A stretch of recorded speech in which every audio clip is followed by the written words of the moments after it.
sitting there completely isolated in your homes. So I'll pretend we're all together in a big meeting room and that we're just going to enjoy this time together. And I don't know where you live in Illinois, but surprise, we had snow today. So welcome to spring in Illinois.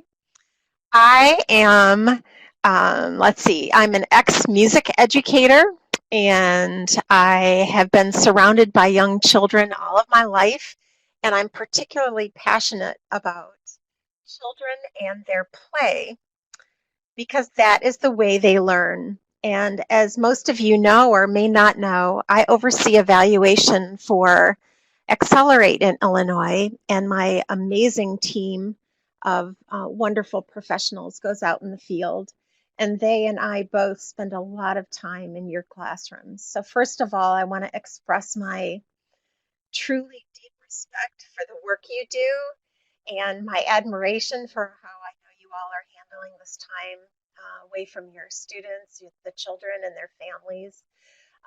And I just want to sort of share this time with you and think with you about what learning is through play and give you some ideas about what you can do when you all get back in the classroom. So today we're going to look at the impact of play. Why is it so important? What does it do? What are teachers doing while children play? And we'll also explore some tips, strategies, and questions. I want to make sure people are hearing me okay. Karen, I've got a couple comments there.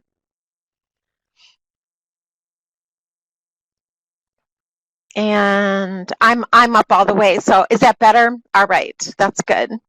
So let's get started. Before we get started, make sure you check out the book. It was a real privilege for me to do it. When I first got started in this field, I remember reading articles that were written by the people who contributed to these chapters. Deborah Stipek is one who wrote a lot over the last decade and a half about children's motivation, and I'm tickled that she is part of this book as well. And then after our conversation today, I hope you'll keep talking and thinking about Children Learn and really what can you do to make the most of your teaching spaces in your classrooms. And I just want to acknowledge it is a challenging time for all of us, each in our own way. And I just challenge each one of you to don't get depressed, don't stay isolated, just reach out to others to connect and grow and learn. And I'm glad you all are oh, good. You guys can hear. I'm glad you're all on with me today. This is a great way to spend our time together.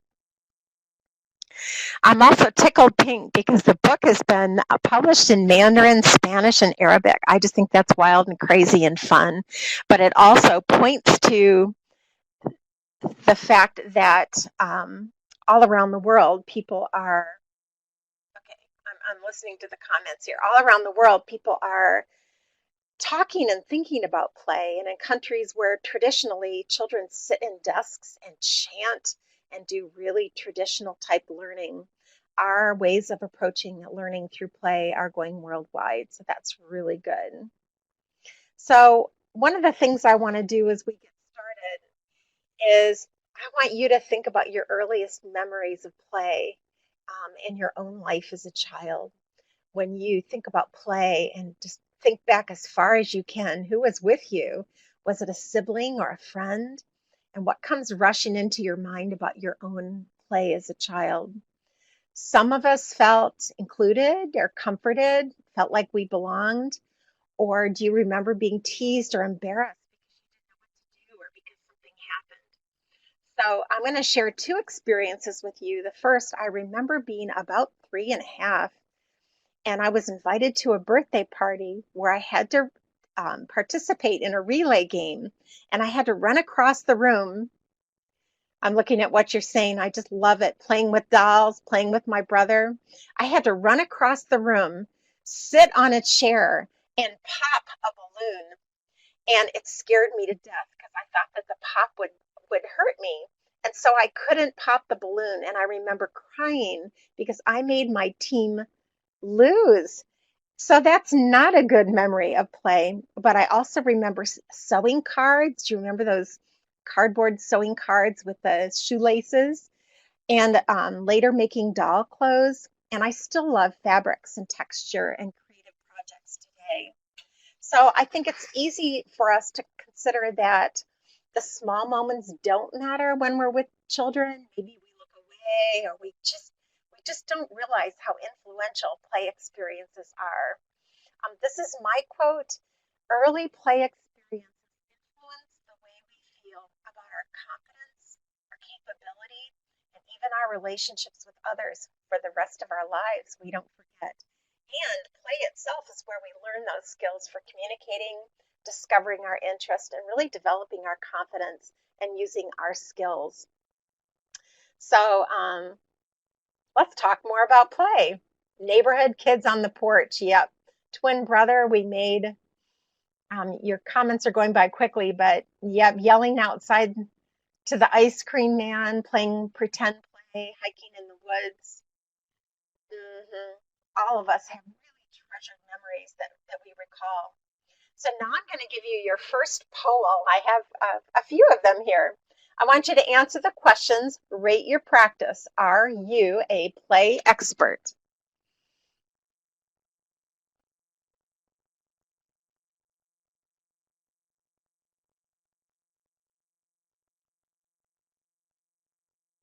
Oh, Karen, this is wonderful to see their responses come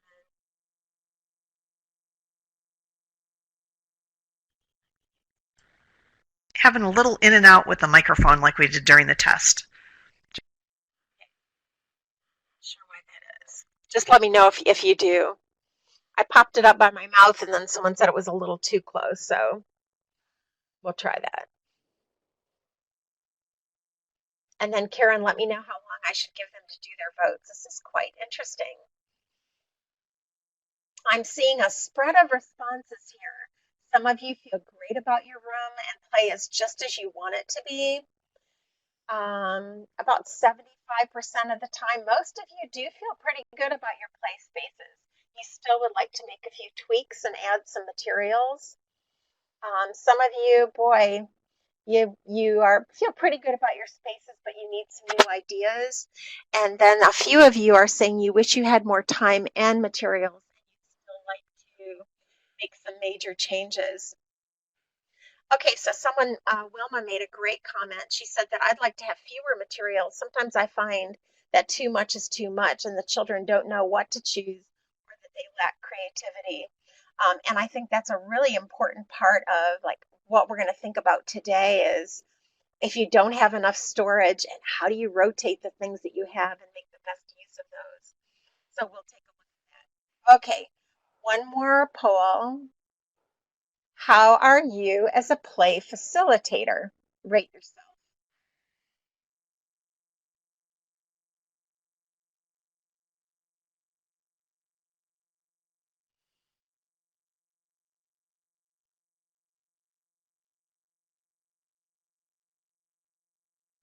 Okay, your responses here are not surprising me.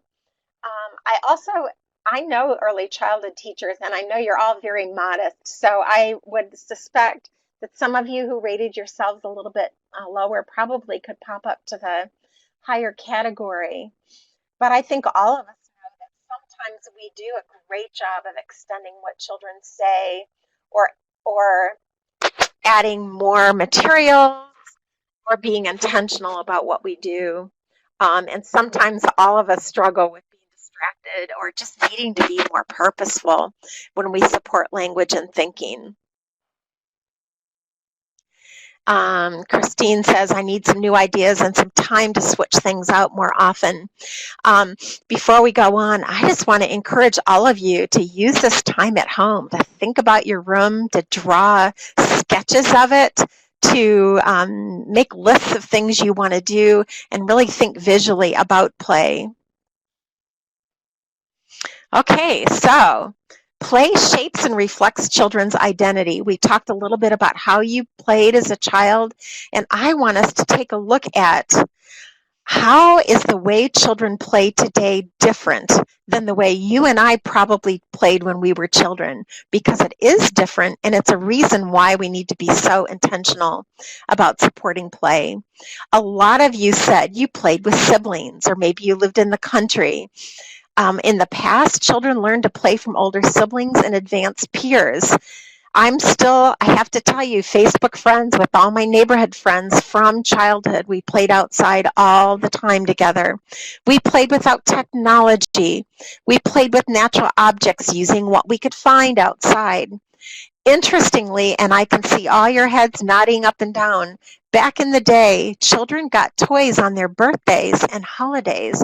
And just think about families today, every time they go to the grocery store or go to the, CVS or Walmart, there are toys everywhere. So children are inundated with new things. They're always being stimulated and, here's the word, entertained.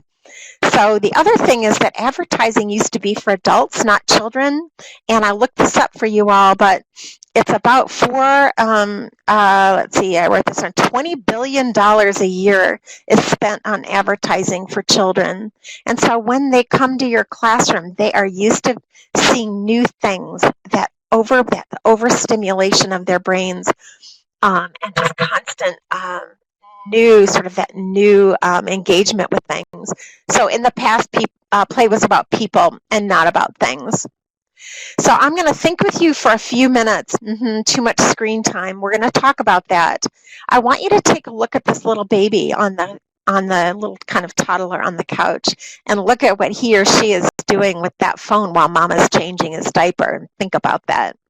Media has redefined childhood. In 1970, the first media exposure children had was actually at 4 years of age. And today, not surprisingly, it's at 4 months of age. We know that 90% of 2-year-old children play with smartphones. 53% of children under the age of 6 own a tablet device. And in 49% of homes, television is almost always on. And that background noise is really detrimental to relationships and to play. So now I'm going to give you another poll, and I want you to think about this. What are mamas doing when they are nursing? And what are babies doing when they're being changed? And as a result, what are babies missing?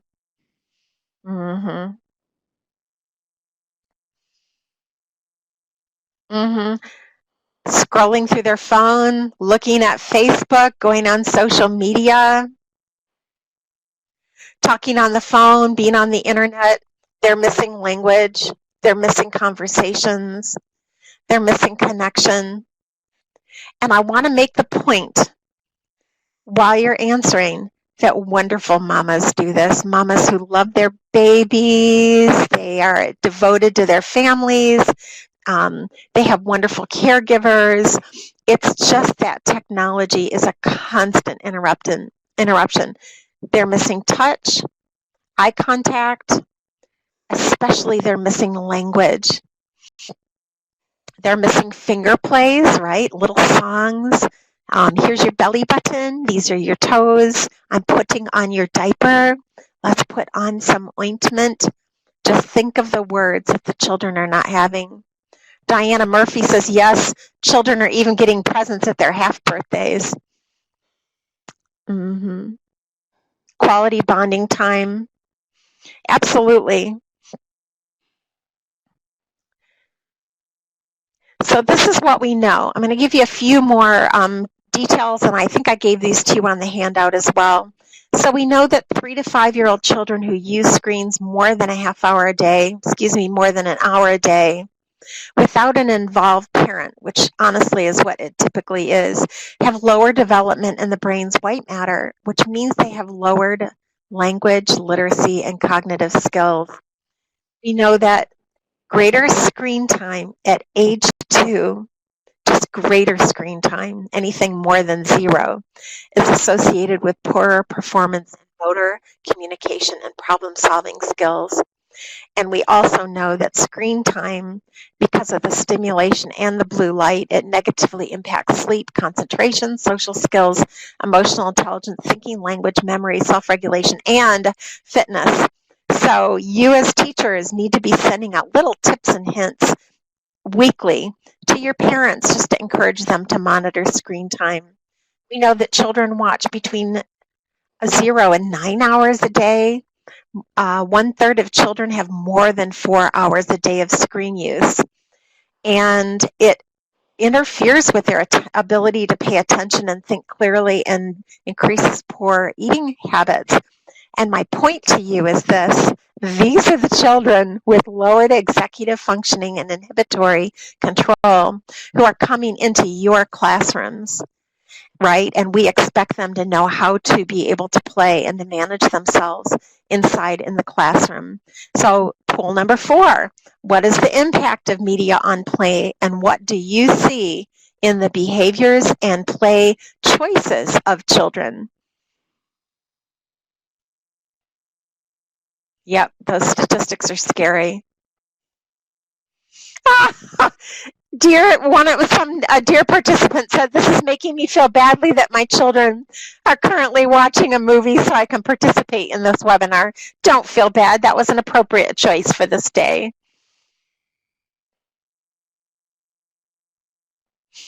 Yep, they see violence.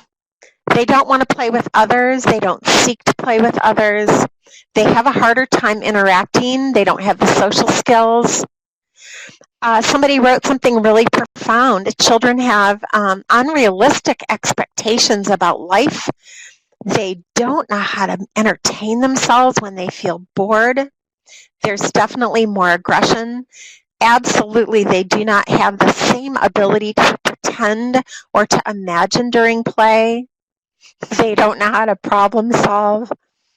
It's making me feel empathetic towards children because we want them to come into that 4-year-old preschool year with skills that they literally just don't have.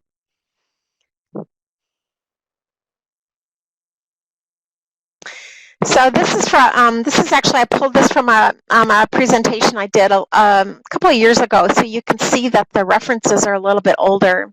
But it's so important that we understand this DeVoit study says that for every hour that 4-year-olds watch television, their bullying or aggressive behaviors increase by 10%.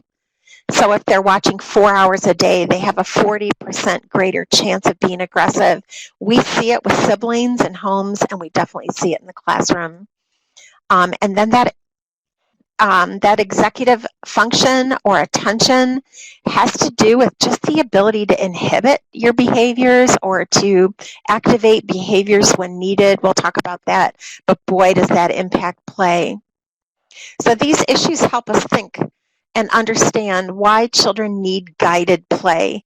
The way you set up materials, prepare them for play, support children, and reflect after play is going to make a really big difference. So let's start by looking at play and what it does. Oops, I need to advance this using the buttons. All right.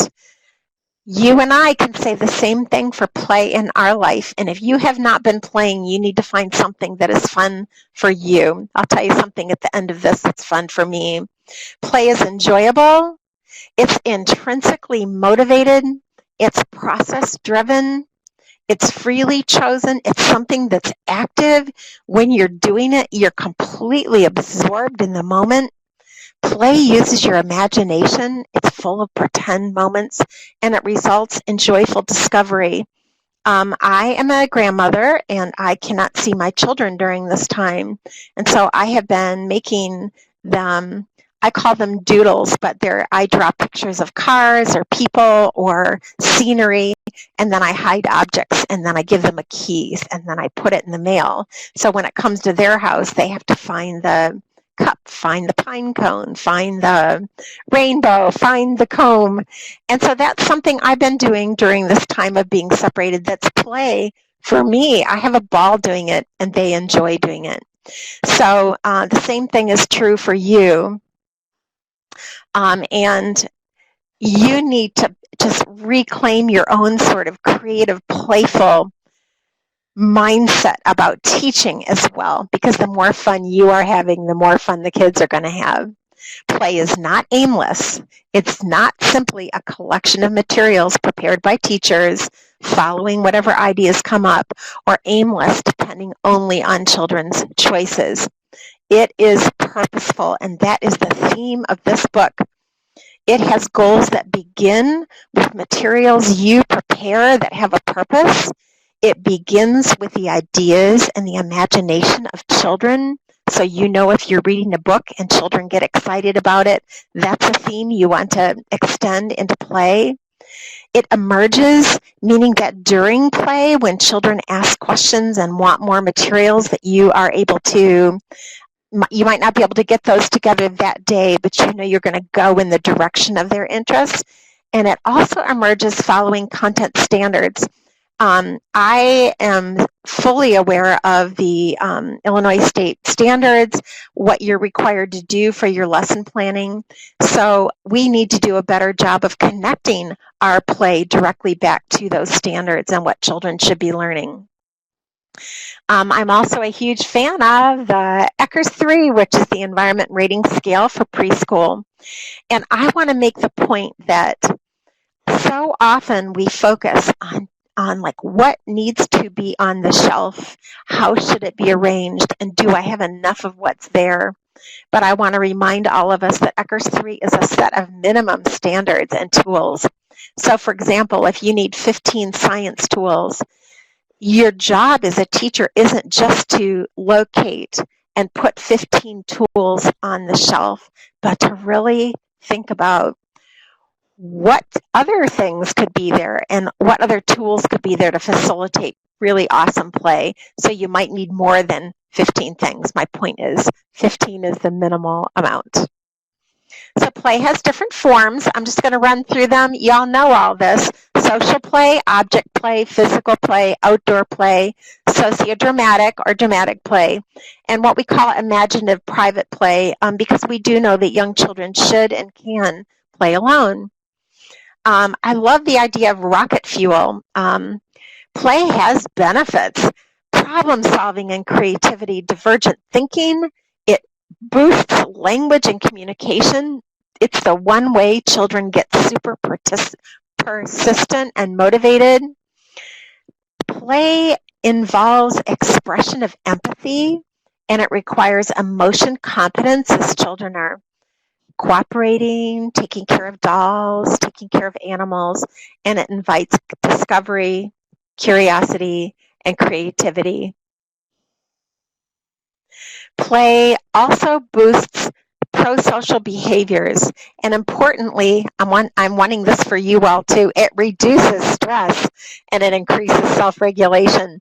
The weather has not cooperated, but if you all have children at home, you need to get them and you outside, even if it means digging out those winter clothes and just getting out there and running around. That'll reduce your stress. And play, both vigorous physical play and regular play in the classroom, reduces stress. During play, children are learning. They're making meaning by doing, trying, and revising. They are satisfying their curiosity about how things work, and they're talking about what they're seeing and finding and doing. So we know that play equals scientific investigation. A couple of you are asking about handouts. 100% of what I have done so far is on the handout minus the pictures. So you'll definitely get that. Outdoor play is just critical, and I think sometimes outdoor play feels like a break time for teachers, but it's so important to be observing and seeing what children are doing while they are out there, because they are integrating their body systems and coordination and getting smarter while they're playing. Indoors, dramatic play develops symbolic thinking, and that's when children use like a block to be a telephone or a hose to be a fire hose, a piece of tubing to be a fire hose. So this idea of symbolic thinking is really important to future learning. Here's my executive function slide. I love talking about executive function.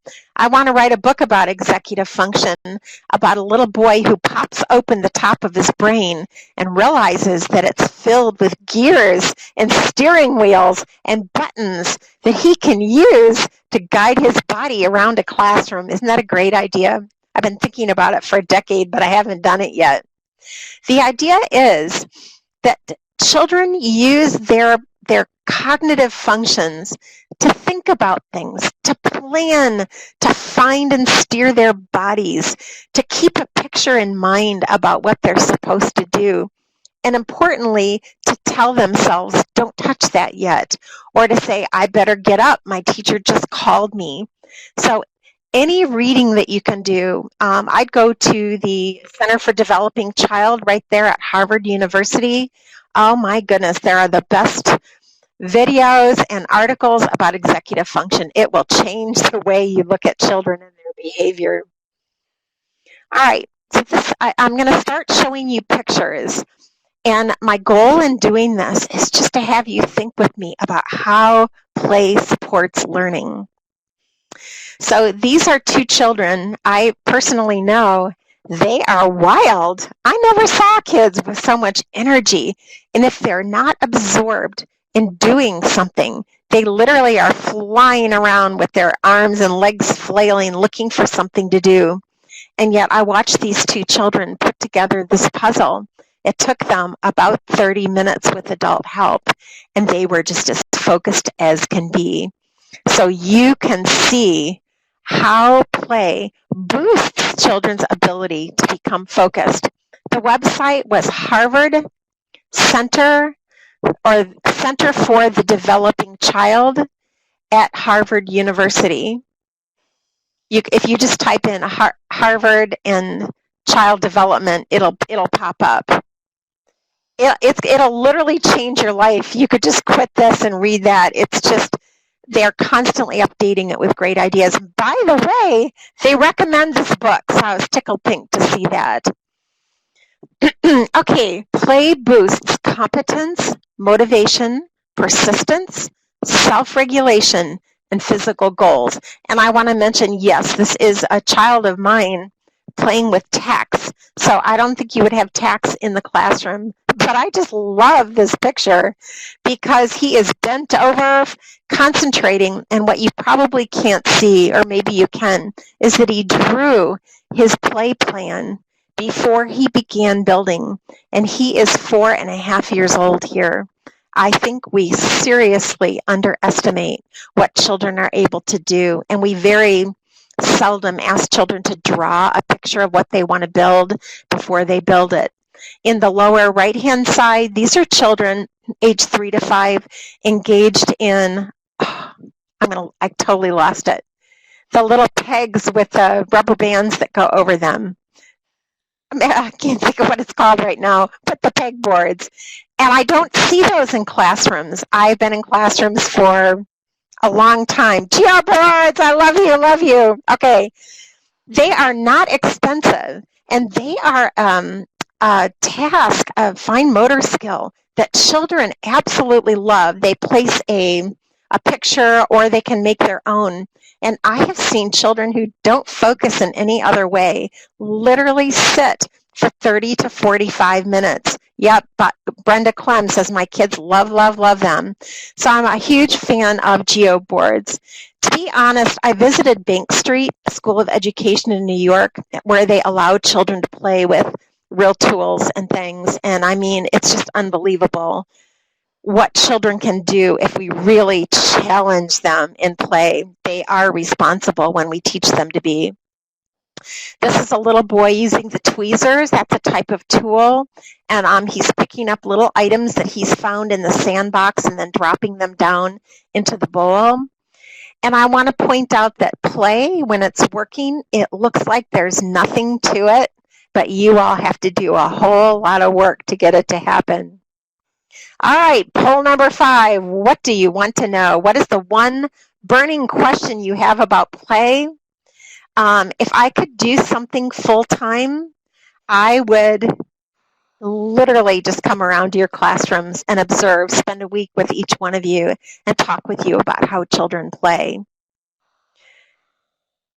If someone could come and help you, what would be, why do parents value worksheets? Convince parents play is learning.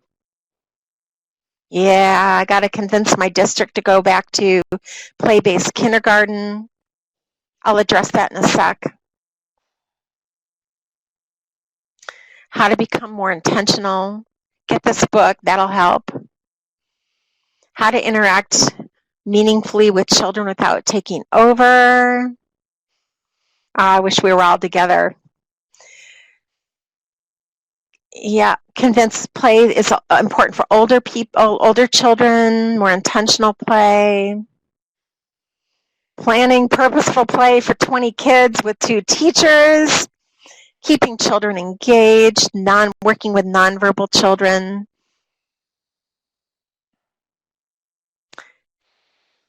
Such as scales. How to get children to use the item in a purposeful way, such as scales. I'm going to show you some pictures as we go ahead that I hope really help you think differently about what you can bring into the classroom. This is a little boy. This is the son of a friend of mine who is just painting on a box instead of painting on an easel or a wall. I have very few pet peeves. I'm just the most fun, nice person you'll ever know, but here's a pet peeve. It is unbelievable how many classrooms I go to observe. It's been thousands in my life. I've been so lucky to have jobs where literally over the last 15 years I get to be in classrooms and in programs. I don't know if you know what I'm going to say. I see easels with no paper and no fresh paints. And maybe if there is paint, it's 2 colors and one paintbrush. And so just, if you don't have paintbrushes, put feathers in there. Just put combs or brushes in there. It's just the idea that sometimes you all have, yep, they got rid of all that in our classroom, says Susie. I just can't say enough about painting and what that does for children who can't otherwise calm themselves and how they engage. And so this little boy is painting on the side of a box, and I just love that. My kids have no interest in painting. We'll talk about that every day. They should be painting every day. What part of play, number 6, what part of play in your classroom is not working well? What's your biggest disaster area? Everybody has one. I'd be reprimanded if we had easels and paint. Oh, that's what art class is for. Okay, I get it. You have separate, we call those specials. My classroom's carpeted. They get rid of. How to convince others. Yep. Karen, I see your grandson drew a map of the world. Thanks for sharing that. The kitchen center, the mess, the spills. Yeah, pretty much everything.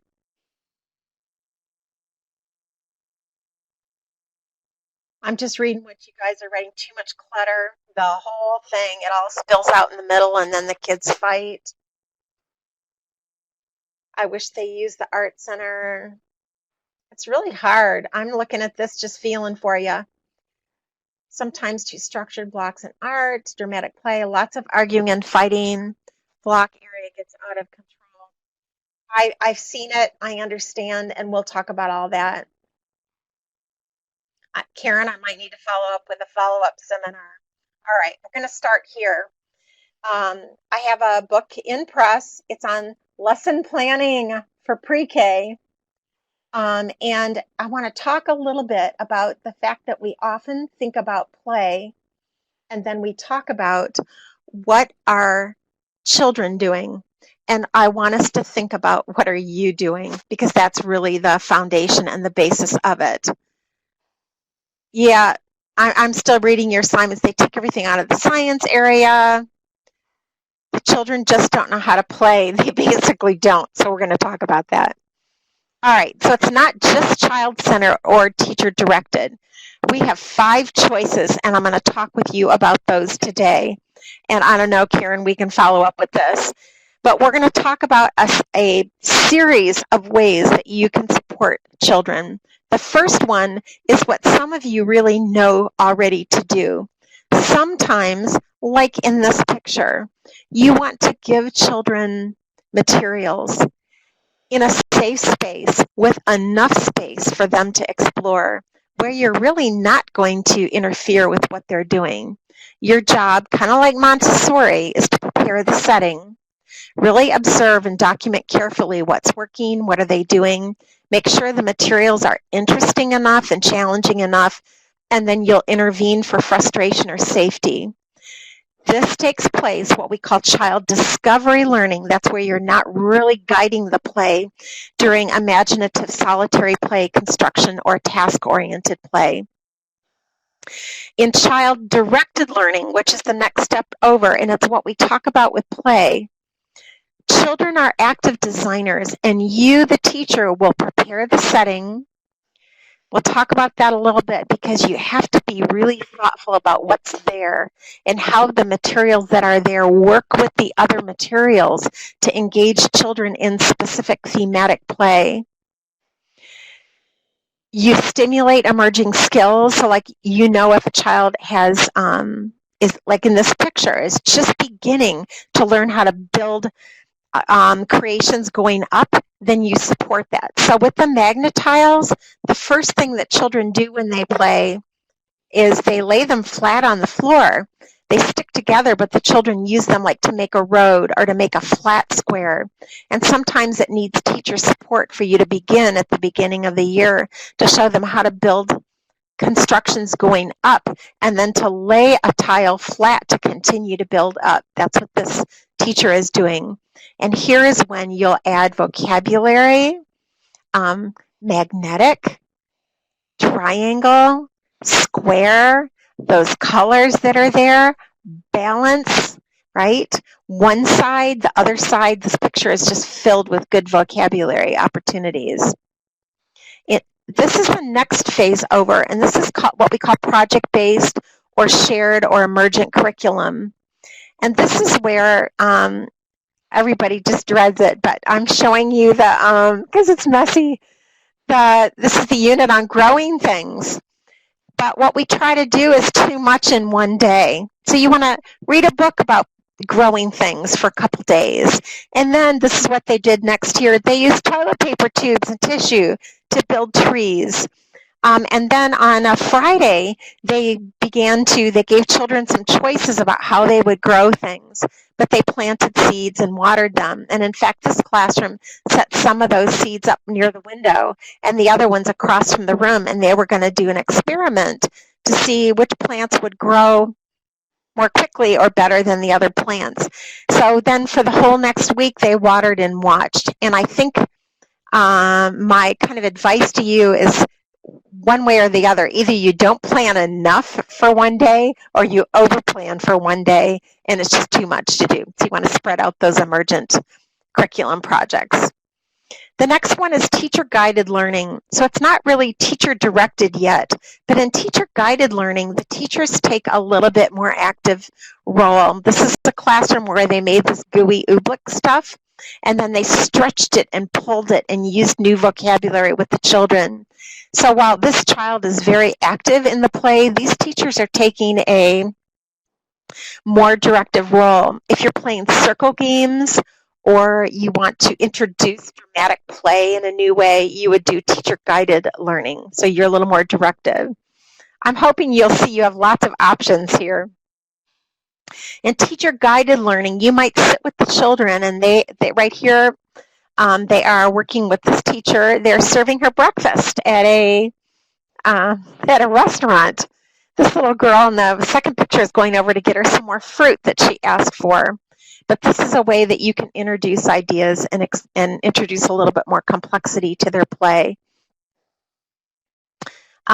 This is Jennifer, a wonderful teacher. In teacher-directed learning, this is when you're going to do group reading, maybe model a science experiment, do some math play or model a new math skill. And this is when you facilitate mini lessons, games, and interactive activities. And this too, you want the children to be fully engaged with you. I put this slide in here because I just love it. This is me right there teaching. This is a 3-year-old classroom where I taught. And just so you know, I put my money where my mouth is. I dressed up for everything. If we did a unit on health and nutrition, I dressed up like a cook. I think I have another picture coming up. I dressed like a farmer when we were talking about nutrition and growing things. I come from a creative arts background, so I just try to have more fun with the kids. I love making posters. This is a big cereal box that I cut a hole in, and the children are dropping letters in there. So there's all kinds of ways that you can just infuse your play with fun and creative things that are fun for you as well as for the kids. Yeah, here's some more. This is me teaching them about their skeletons. So I just hung the wall hanging right around my neck. They loved it. I looked like a skeleton. And then we're having the Olympics here. And we're measuring a little boy I cut out and laminated foot-long footprints. And we measured each one of the children using the footprints. This is called Body Math. It's a really old book, but there are a lot of ways that you can get children excited about math by playing games with their body to measure. Oh, that is so creative. Love it. I know. I had so much fun. I tell people all the time that if I just give up my current life, I'm going back to the classroom. One time my husband said to me, I do not know why you cut out all that stuff. I did it so that when I was with the children, they had visual ways to connect with what we were doing. To the left, I'm doing 5 little speckled frogs. And as we sang the song, the little frogs would jump down and fall into the little pouch and fall down in the lake. I'm just trying to inspire you all to do something creative and still be teaching 20 years from now because you're having fun. This is Katie, another teacher, a friend of mine. In teacher-directed activities, you introduce new skills, provide support, and build connections. She's unbelievable. She made a little puppet, and she's introducing phonemic sounds, and then she follows up the game that she's playing in the lower right. Up in the left, you can see her making the M sound with her mouth, and the children are playing bingo with her. She just was working with 3 children there. We read in every book on the planet that we should be using puppets and dramatic play, and yet we don't do it. And I'm not really sure why, because kids are suckers for it. They love it. So go find yourself a puppet and have a little bit more fun with what you do. Play is not limited to dramatic play, to the hour or 90 minutes that you're spending with children in free choice. You need to infuse teacher-directed activities with play as well. Here's another teacher friend of mine with Curious George. When do we use it? When we need to teach and model skills, and when we need to teach and model vocabulary and new ideas. And then we take the content from teacher-directed learning and we infuse it back into play. Yep, Karen says, I used to use a stuffed animal to introduce new words, and the kids loved it. Why did I stop? I don't know. If you take a stuffed animal, you can make it say yes and no by wiggling your finger on the back of its head. And when you ask it questions, does the word river start with an S? And the little rabbit shakes his head no. The kids love it, and it's so engaging for them. Yep, Karen says, I used a silly voice. Hey guys, I sound like I'm 8. Every day my voice is silly, so I should have probably stayed in the classroom. Okay, so you have 5 ways: child discovery, child-directed, shared learning, teacher-guided, and teacher-directed. It's not just you telling them and then them showing you. It's a range of strategies that you all have to promote play. We are going to, I think what's next now are pictures of children playing. So you have to start by knowing what is the purpose or goal for each activity. And I'm just going to be so forthright with you. But when I go into classrooms, I see the items on the shelf, but I don't always see a purpose for the items. So there are food items, but you haven't set that up. So I'll be showing you some books that you can use. But if you read a book about some funny cooks who are Curious George, who falls into the dough, right? Doesn't he fall into the the pancake batter, if you set children up for dramatic play and give them ideas for what they should be doing there, then they will act out the themes and the ideas that you've discussed with them. So where do you start? Let me go back here. Okay, we'll start there. You have to have a purpose. You have to know what language you're going to teach and what concepts they'll be learning. Because if you just set them into your room to let them go discover things, they aren't going to be learning. All right, number one, this is just unbelievable, but y'all need to clean and organize your rooms. I know, we all struggle with that. You don't have enough space for storage. So what we see is just kind of clutter everywhere. And you have to use your own judgment. Buy yourself some big, agreed, no space. Buy yourself some tubs. Go to, Walmart, where they're not very expensive, get them on sale, and make sure that you're really putting away and storing materials. Yes, you also don't have time. Where I see stuff is on windowsills, on top of shelves. I just see stuff all over, and I'm just telling you, I want your classroom to be a place where you love to be. I want it to reflect your interests and character and creative ideas. Yeah, I hate clutter, but it seems to look cluttered. Just really rethink what's on your walls, what's in your spaces, and make sure that everything has a purpose. And then this is on your handout. Never ask what children are doing. That's hard. Always, somebody said we use an owl puppet for our Who's Here activity, and it's their favorite part of the day. Thanks, Sarah. So you want to ask, what are children doing? Don't ask what children are doing.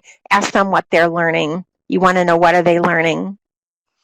Okay, poll number 7. Do you have clear goals for when you play? When your 4 children go over to the dramatic play area, are you absolutely certain what it is they're going to be playing and what they're going to be learning while they're there?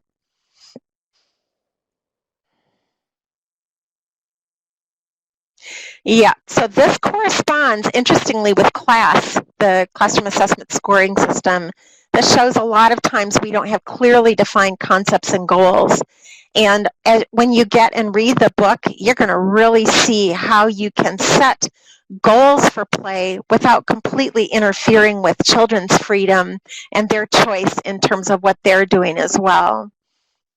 That's good. I would say most of you said between 75% and 50% of the time you do have clear goals. That's awesome.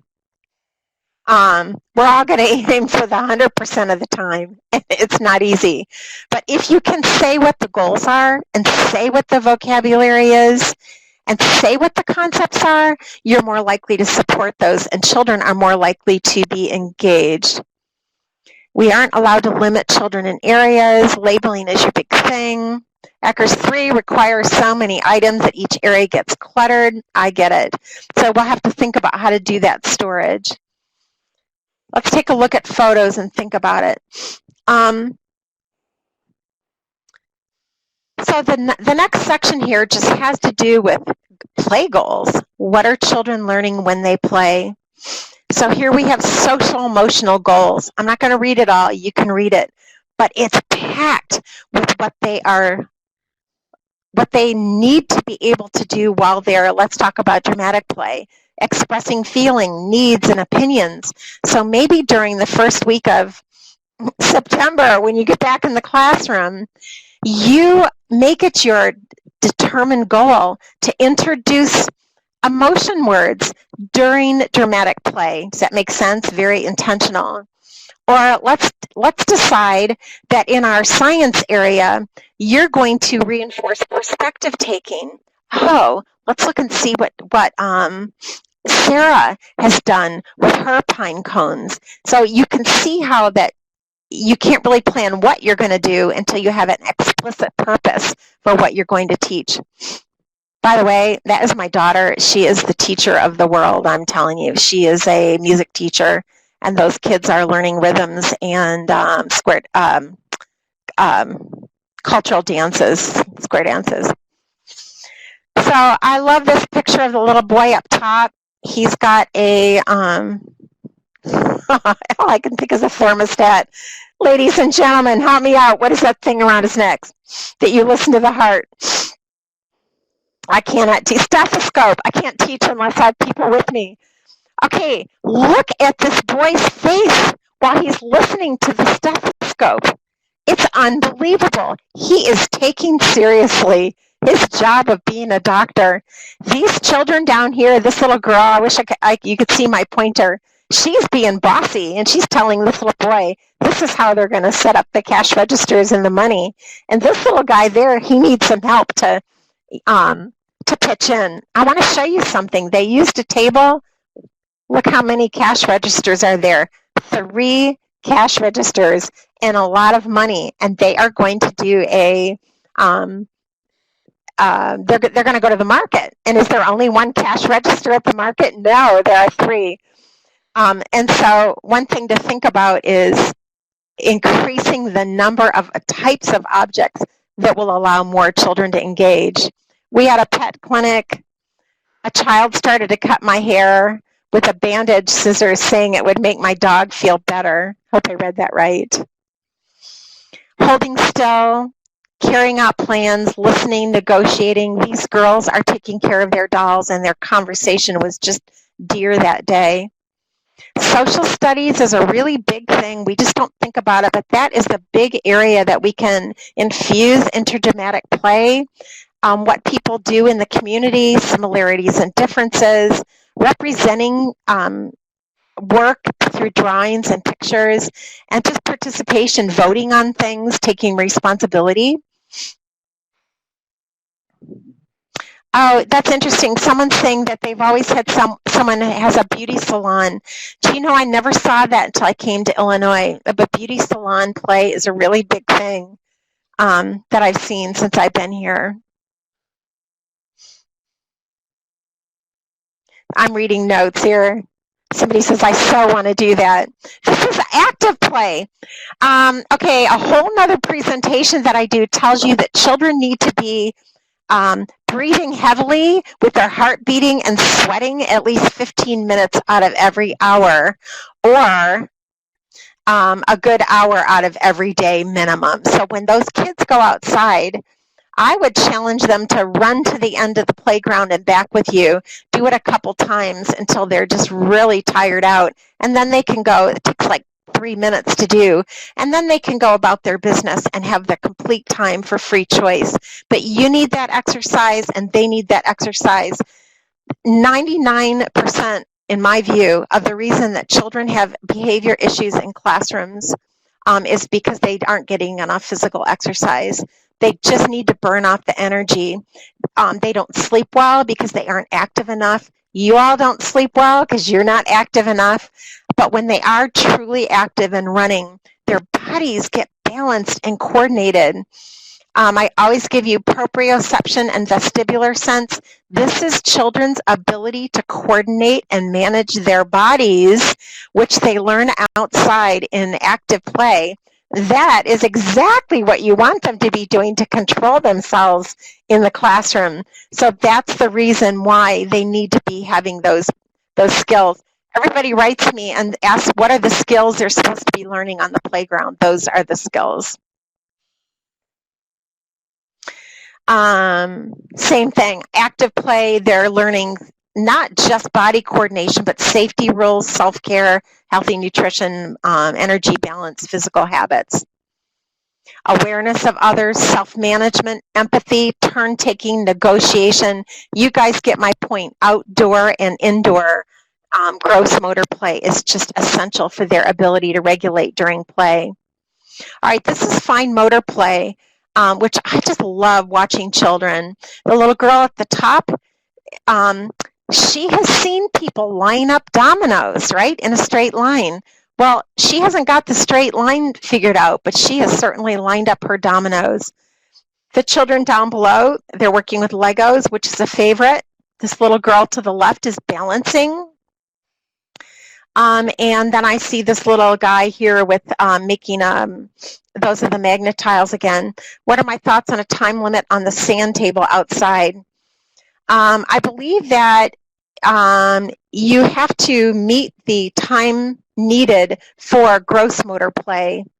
And then you can include, for example, sand play or other types of play outside, but you just need to meet first the basic amount of time. So if children are going to be at the sand table for 20 minutes, that would be taken out of their free time. Kids can manage their emotions so much better if they get exercise, somebody says. All right. I put this, I believe, in your handout. This is a pretty good example of fine motor and how they're stored in tubs. The children are doing Legos here, and they're navigating those, and down here the children are making a little marble roll.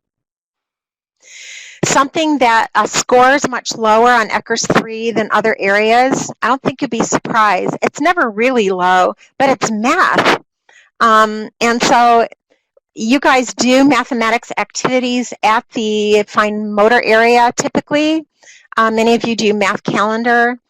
I don't know if I put this on here, but I'm a huge fan of the Erickson Math Collaborative.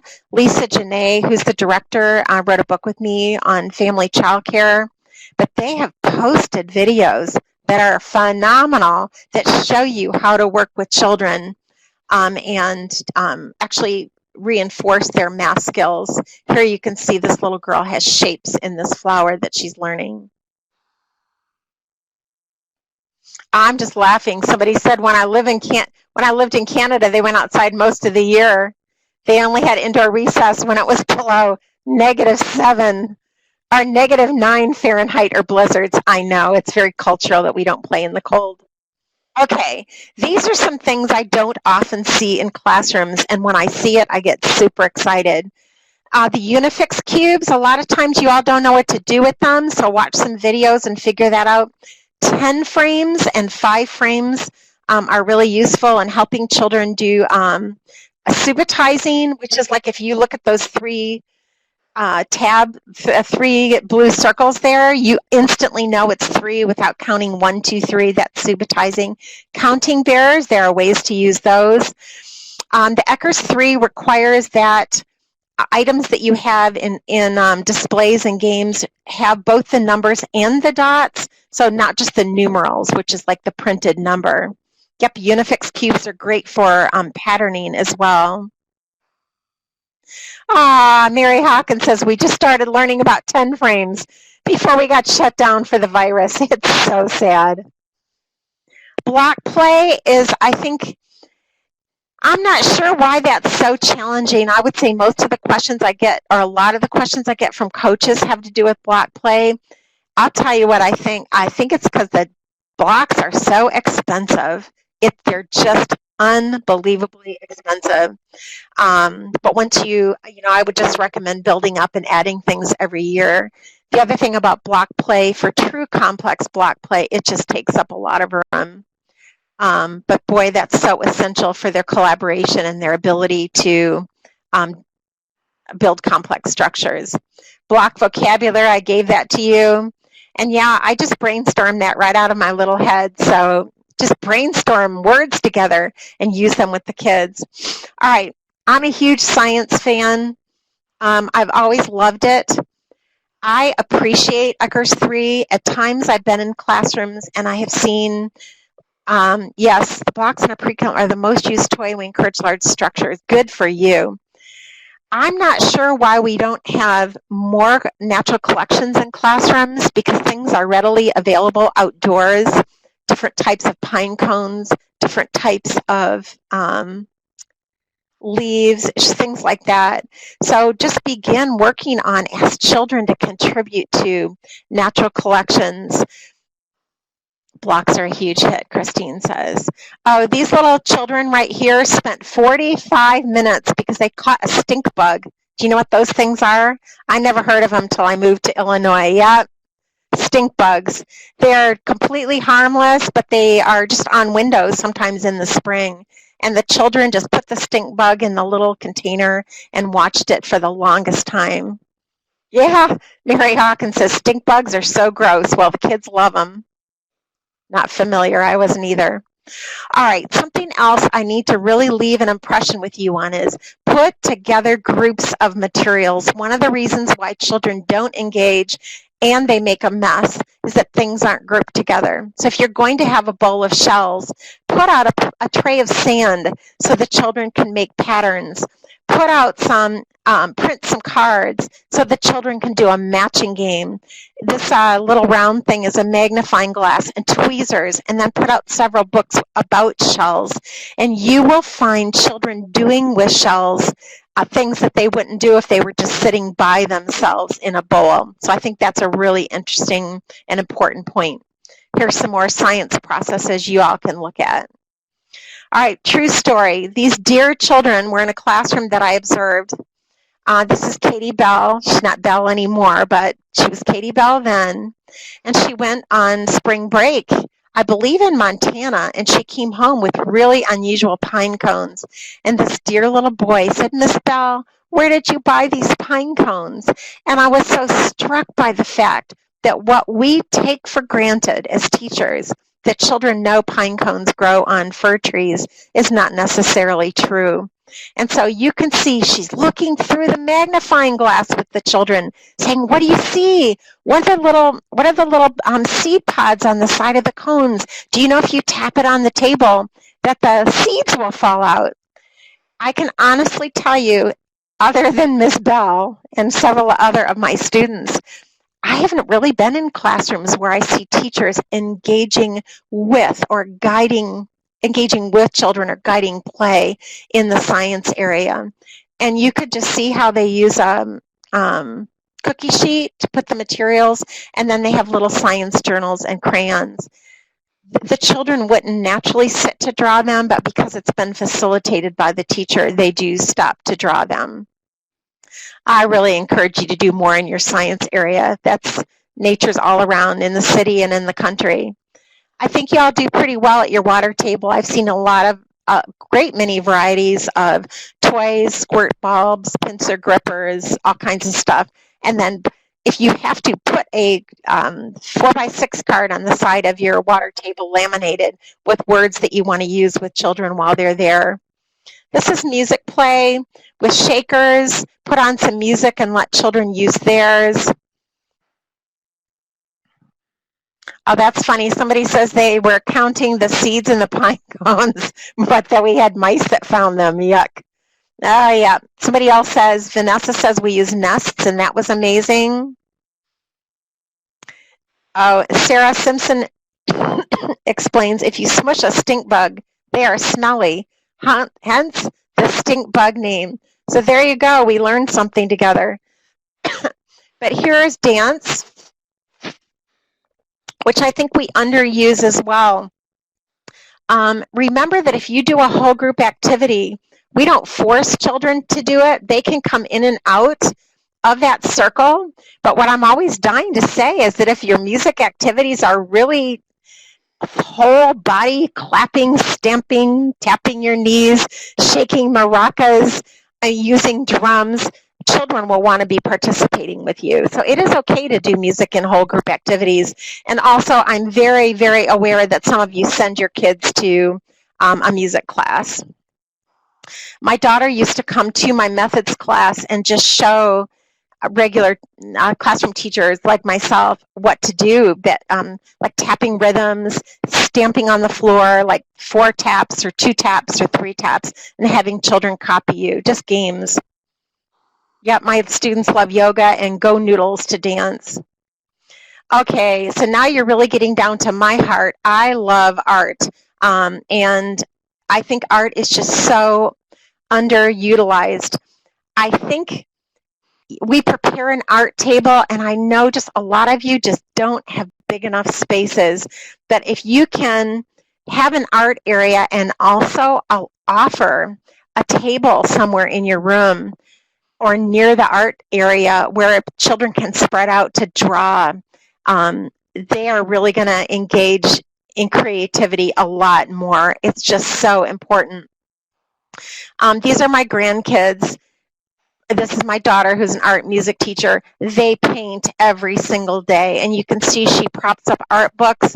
All they do is paint, and there's a reason I'm showing you this, Yep, someone says they prefer to draw. That's okay too. One thing Sarah does as an art teacher is she just shows them that it's okay just to fill the paper, that they don't need to be drawing something specific. They can just enjoy the process of play. So if you put on soft, calming music, they'll just use their brush across the chart. Somebody said I got yelled at when I extended art to another table. I'm sorry. Yeah, love the information. Everyone's pictures look different, but love them all as long as they try. That's absolutely great. Love the creativity. Yep, just should be open-ended.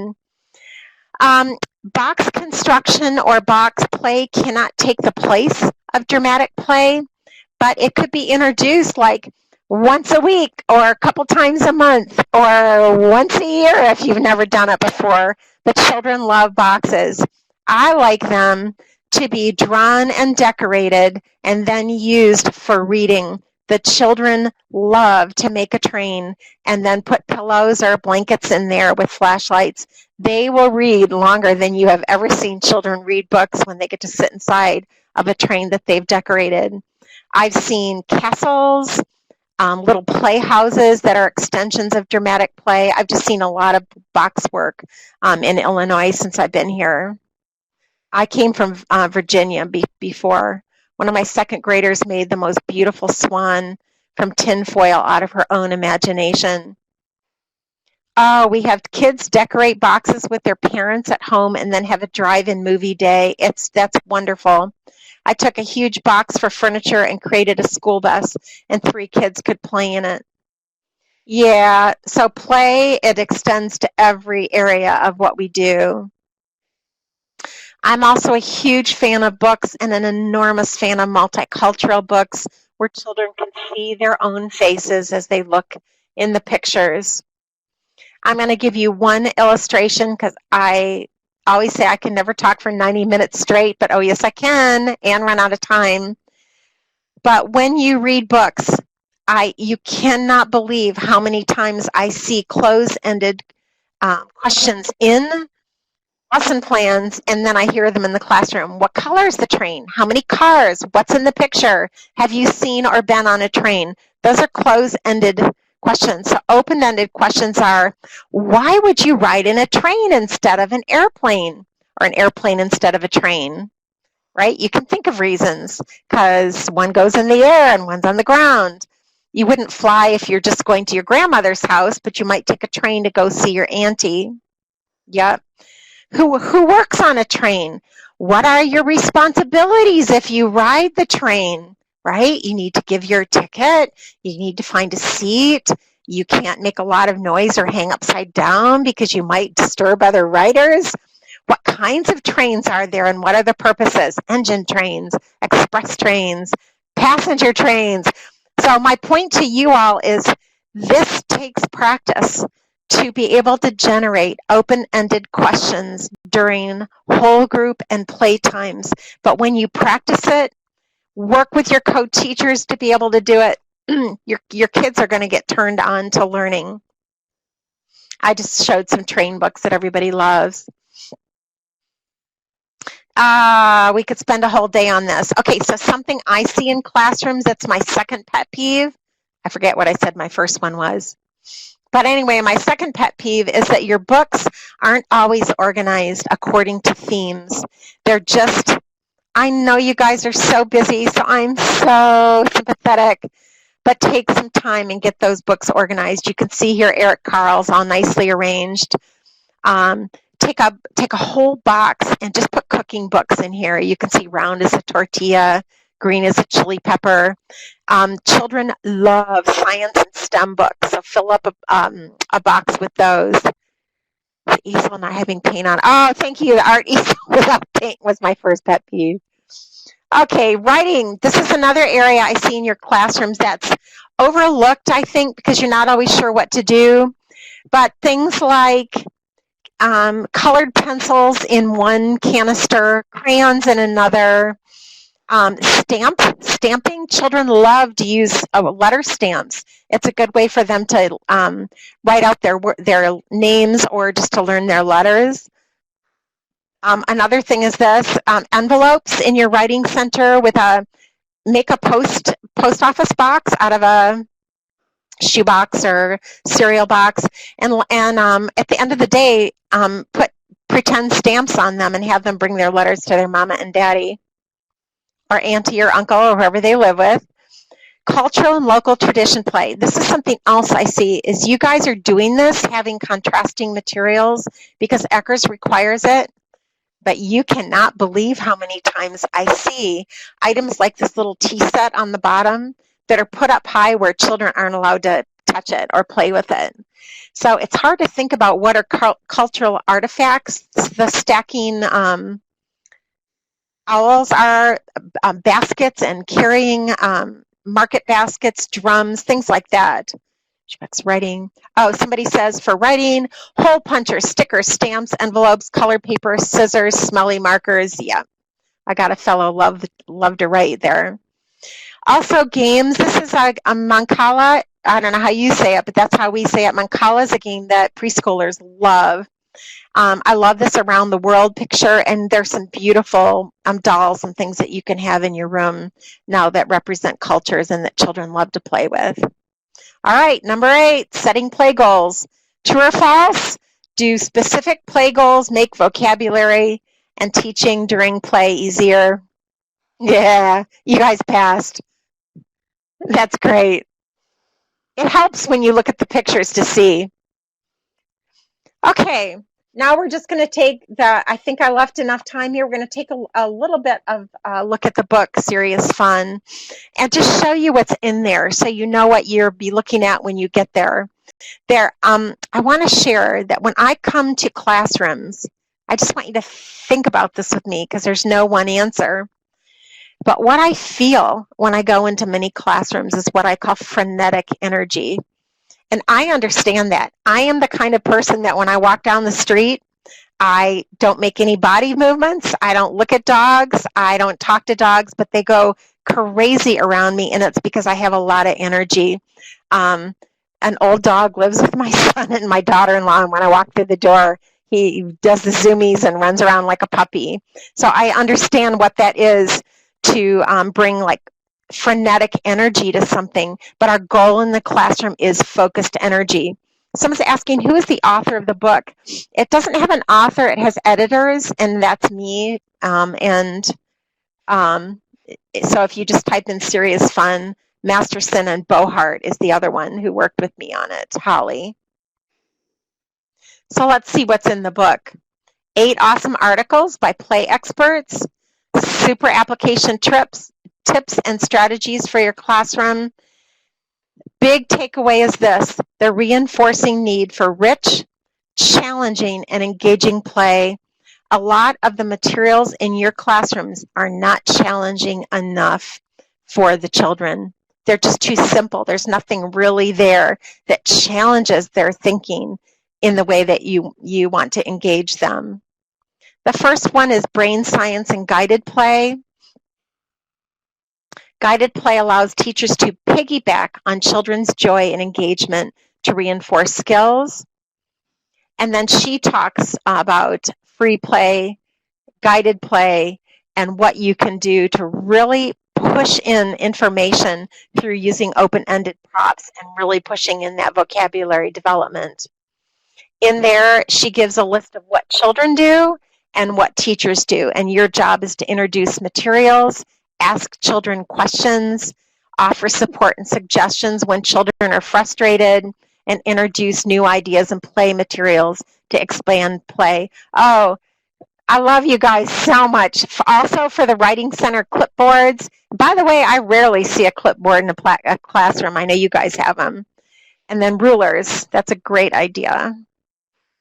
The second article in there is by Patricia McDonald, and it's called Observing, Planning, and Guiding Play. And she says that you should think about yourselves. Yay, Mary says we have clipboards in all our centers. When children play, teachers are researchers, observing and learning from children about what they're thinking and how you can extend their thinking. Yep, Christine Pretty says we do, and encourage children to draw as well. So here in guiding play, observing and guiding play, what children are doing, what teachers are doing, observing, using teachable moments, individualizing to meet children's needs, looking to see, do these materials, can these children really access and use materials as they need, connecting to academic concepts, and then supporting thinking with questions. Yep. Oh, address labels, calendars. We're still getting people telling me great things for the writing centers and child-sized clipboards. Okay, the third article is supporting language through culturally rich dramatic play. I just want to say the new DAP statement is out from NAEYC. I encourage you to go online and read it. It's wonderful and is also filled with ideas for what you can do. Facilitating play through children's lead, really thinking about what props could be there. What we often see is a lot of props, but not a lot of related props. So for example, children don't need everything every day of the week. I think that's a great way to say it. So if you have developed 10 tubs with different thematic areas to them, you want to pull out maybe half of those, but have enough props related to one theme or another. For example, a bakery or shopping. Yeah, thanks, Karen. Shopping or community helpers. So you want to group together like materials so children can really engage. Bonnie Ripstein, she has a really great chapter in here on connecting art, literacy, and drama through storytelling. And again, it's something we don't always take time to do, but children love to make up stories. I've been in classrooms where all the children were encouraged to be pirates and to tell a pirate story. And the teachers wrote them all down, the children dictated, and the children then put drawings above about their stories, and it was just wonderful.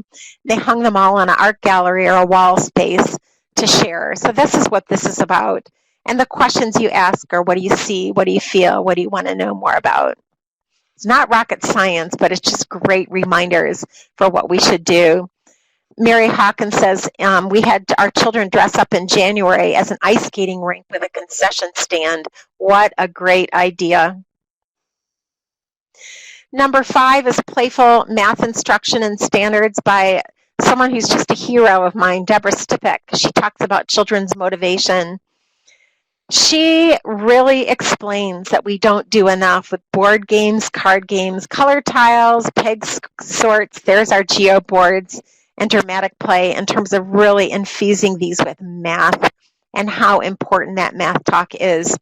Again, I think I put it in the handout, but take a look at that Erickson Math Collaborative, Bank Street School of Education. Just think like a bank of money. They also post videos for teachers of teachers working with children on math concepts that are just absolutely fabulous. I like to watch them just to get inspired. Here's another article, Fostering Positive Experiences in the Math Center for African American Boys. And the point that's made in the article is that early math, science, engineering, STEM, and creative skills will make all the difference for children in terms of being successful later on in school. And this article addresses how to provide high-quality STEM activities. Yeah, this is so good. Aaron Clark says we started board games with the other teachers in groups while I'm doing small group work. And we have gotten so many compliments from parents saying they appreciate the skill being taught. Susie LaBelle, it's Bank Street School of Education. I don't know why, it's just good. They just have fantastic videos there, resources for teachers, Bank Street School. It'll pop right up. Yep, thank you. Number 7, this is crazy, but this classroom, I don't know where they got the bamboo now that I'm thinking back on it, but they got a whole batch of bamboo and the children were allowed to experiment and do whatever they wanted with this big group of open-ended materials. And it's just wonderful what they ended up doing. They took pictures, made books, made photo books. And so this just really talks about exploring natural materials to encourage children's creativity. I'm glad you guys are sharing this about board games. Yeah, Friday game time, absolutely fantastic. Number 8 here is engaging in enriching play is rigorous learning. And the point that's made here that's so important, it's hard for me to really explain, but you will know if your materials, your puzzles, your fine motor skills, your circle times, your play areas, you will know that they are sufficiently challenging if your children begin to engage for longer and longer times and don't get bored. If you see 3 to 5 minutes of engagement and then children wandering around, it's because they don't have enough to learn. They have stuff to do, but not enough to learn. So that's something where you really have to read these articles for ideas, talk with co-teachers, and really think about how you can infuse more rigorous learning in each of your play areas. Yeah, the first game I ever owned was Hi-Ho Cherry-O. I just loved it. It's still around. All right, so here's my tips for partying, and I'm really trying to leave 5 minutes for questions. I put these in the handout. These are tips to go.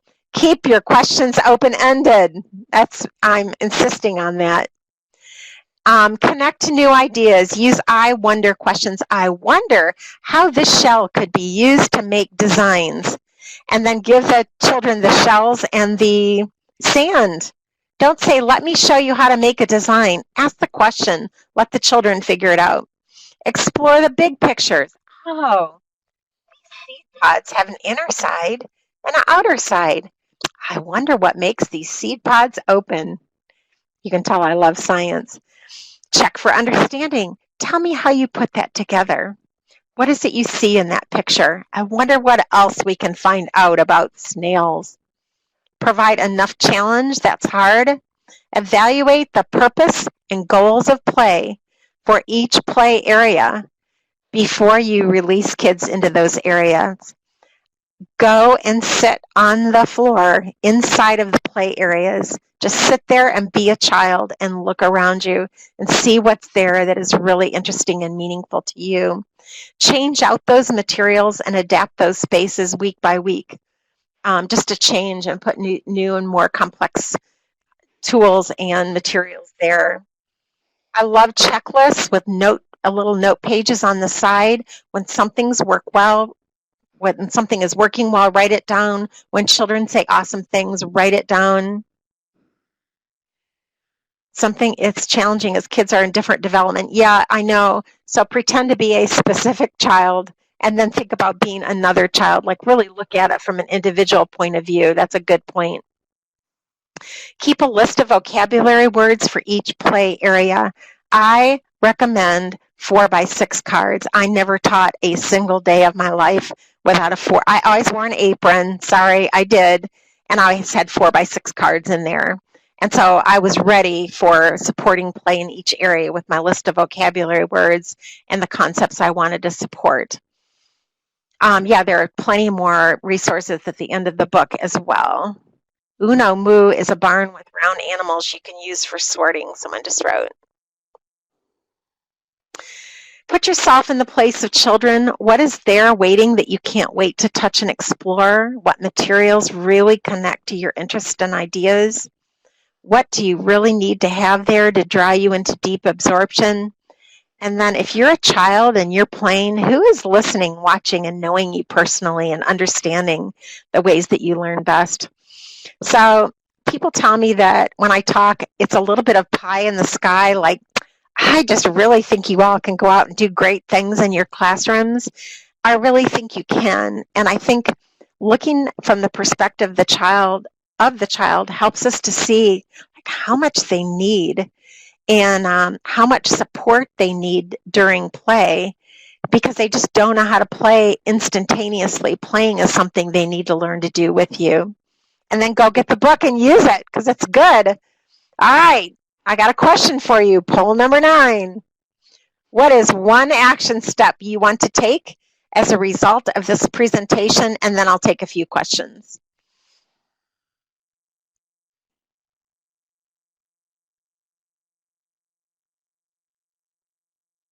I love 4x6 cards. Read the book. Yep.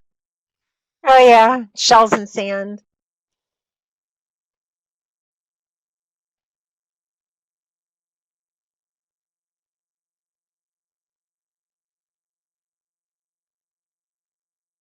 Yep. I'm reading these as they come in. Yep.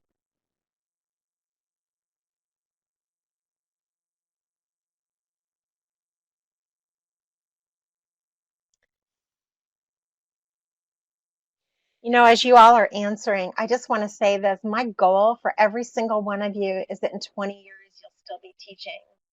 And in order to do that, you can't burn out.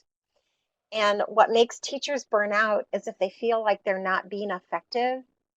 But if you can just move forward step by step in being effective in preparing for and supporting and facilitating play, it will make your job so much more fun for you. I tell people all the time, at the end of the day, you all should go home with energy and children should go home tired. And I happen to know that a lot of times it's the other way around. Nature is another area I need to work on. Okay, I'm going to move to the next slide, which I hope is questions. I have exactly 4 minutes. Somebody asked me a question and I'll answer it before we go. Karen, do I have Pretty right up much. I till need like 1 minute 5:30? for announcements and to give away 4 of those books. Okay, you know what I'm going to do? Thanks. First of all, I just want to thank you all for spending 90 minutes with me. I wish we were together in person. It would have been so much fun. So I hope this was okay with you all, not too boring. But if you have questions, please contact me. My email address is there. I also have resources posted on my website. I don't have this handout there, but when I get off, I'll put it there. I have a lot of other handouts on behavior guidance. Yeah, oh, you want to do it? Put me on there. Anyway, thank you. You guys are awesome. And I'm going to turn this, write me an email, ask me anything you want to know, and